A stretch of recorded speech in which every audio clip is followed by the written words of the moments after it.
Greetings from yet another hotel.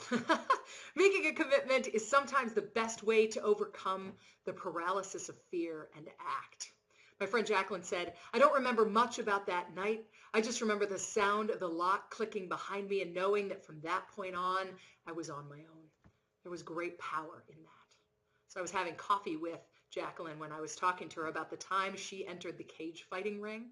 I was fascinated and horrified by her story. So 35-year-old Jaclyn decides she's going to train for an MMA fight, and she trained like crazy.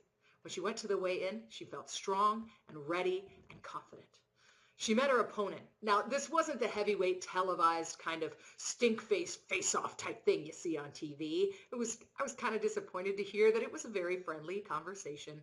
So they compared their training and, of course, what they were going to do to reward themselves after the bout. I'm going to Vegas and my husband and I are going to let it all hang out, Jaclyn told her opponent. Oh, wow! I can't wait till I'm old enough to go to Vegas and drink, Lauren said friendlily. Jaclyn paused. How old are you?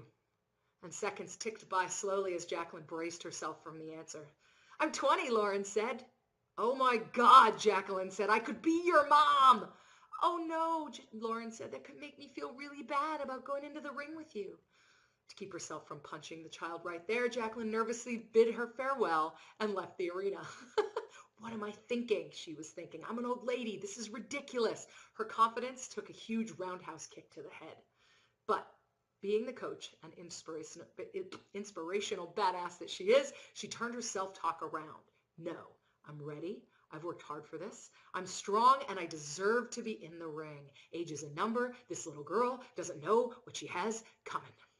And it was at that point that Jaclyn sealed her courage and stepped into the ring. She could have backed out right then. She was terrified, understandably terrified, but she didn't back out. She put on her big girl pants, stepped into the ring, and promptly got pulverized by her cheerful challenger.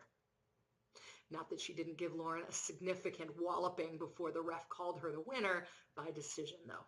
But in true badass form, the walloping is actually Jaclyn's favorite part of this story. She felt good about the fight. She was strong. She was confident. She didn't back down. She didn't back out. When that lock clicked behind her, she felt a surge of power, knowing she could count on nobody but herself.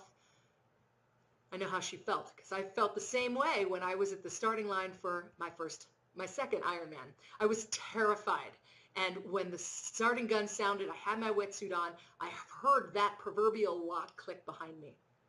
And I said, all right, let's do it. It's just me and 140.6 miles. So what are you waiting to commit to? Do you have the guts to let that lock click behind you? I mean, don't think for a second that you're not going to feel terribly frightened. If you don't, it's just not a real challenge. The key to courage is feeling that fear, then giving yourself an honest pep talk about your abilities and your readiness and letting that door close behind you and trusting in your power because you are powerful, my friend.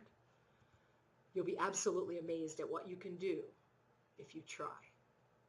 And you don't always win. Sometimes that's the best gift of them all.